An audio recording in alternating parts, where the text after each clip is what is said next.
Something ain't adding up. Can I at least get my money? Careful.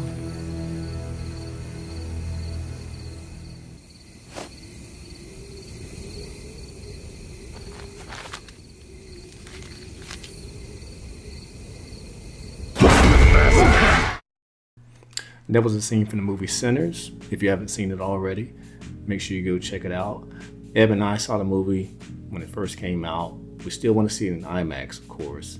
Not sure if there's too many theaters left that are still showing in IMAX. So we all know that Sinners are doing really well in the box office. Currently it has $175 million that is gross globally. It currently has a 97% Rotten Tomatoes score and also 97% audience score on Rotten Tomatoes. However, for some reason, people want to move the goalposts and say, hey, well, you didn't do this or you didn't do that. Let's go to our first example here. I was browsing the internet and I saw this article titled, Sinners is once again proof that review scores don't matter. What? And I'm like, okay, so the review scores for Sinners is like 97%. Like I said, it's pretty good. Everybody seems to love it. However, this one editor from The Gamer named Tessa Core seems to think otherwise. So let's see what she had to say. Ryan Coogler is now being praised as one of the best filmmakers of our time. He's best known for his work on Black Panther and its sequel, as well as the Creed movies. But you've probably been hearing a lot about his latest film, Sinners. I certainly have. In fact, I've seen nothing but praise for it. Everybody loves Sinners. Okay, so let's get to the point here. And yet, so there's a yet here. She says, sorry, I didn't like Sinners. Well, kind of. Maybe it's more accurate to say I didn't like half of Sinners. Okay, that's all right. I loved the first half of Sinners. I was completely sold on the stories it was setting up, the many complex characters and their relationships to each other, and the way the movie rendered the time and place it's set within. There were lots of great ideas being explored, and I was excited to see them expanded on and taken to their conclusions. I've written time and time again that review scores don't mean anything, not in games and not in movies either. A review, even an unscored one, is totally subjective to the reviewer. Okay? Most reviews of Sinners don't mention the things I didn't like about it, or even say that they enjoyed it. Huh? Okay. All right. I think if someone gives it a positive score, that would be something that they enjoyed, but okay. So she said review scores don't matter, and she said that she liked the first half or 50% of the movie, but the other half she didn't like. And she gives her reasons why. If you guys want to read the article yourself, you can. However, let's look at what the comments said and see if they tend to agree with what she was saying. So this one gentleman said, this isn't proof that review scores don't matter. It's just proof that you don't like a movie. And 84% on Rotten Tomatoes doesn't mean you're going to like the movie. It means that it's a sound movie. You just seem to not understand what ratings mean. And then somebody commented under him saying, even more laughable is listing other things that other people like, but the writer didn't. It's almost as if they've never heard of the concept of a wannabe edgelord. I'm not sure what edgelord is, okay? Because that's what the entire article reads like, the ranting of. It's not proof review scores don't matter. It's proof you, 2% of critics, and 3% of the verified audience didn't like the movie. You're just one side of the positive percentage. Sounds like they're accurate and they matter. I'm not going to throw a tantrum about it. Proceeds to throw a tantrum. That was Tessa Core's review or thoughts about the particular movie. But then there was something that happened last week or 2 weeks ago when the movie came out, or a few weeks ago when the movie came out at this point. Variety decided to state this. They said Sinners has amassed 61 million in its global debut. It's a great result for an original R-rated film, yet the Warner Brothers, there's that yet again, yet the Warner Brothers release has a $90 million price tag before global marketing expenses, so profitability remains a ways away. What do you mean by that? Which is strange for them to say that. So Ben Stiller, who's known for Zoolander and other comedies, comes up and says, in what universe does a $60 million opening for an original studio movie warrant this headline? He's right.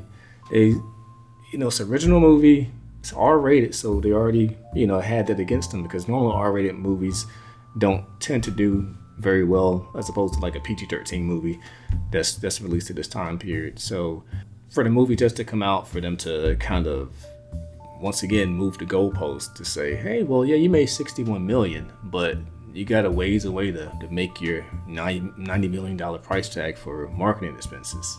And it's like, why even throw that in there? So Franklin Leonard said this: I wonder if Variety covered Once Upon a Time in Hollywood, which made 10% less at the domestic box office on 10% more theaters pre-pandemic, and at the same budget with a similar deal structure in the same way. And spoiler alert, they didn't.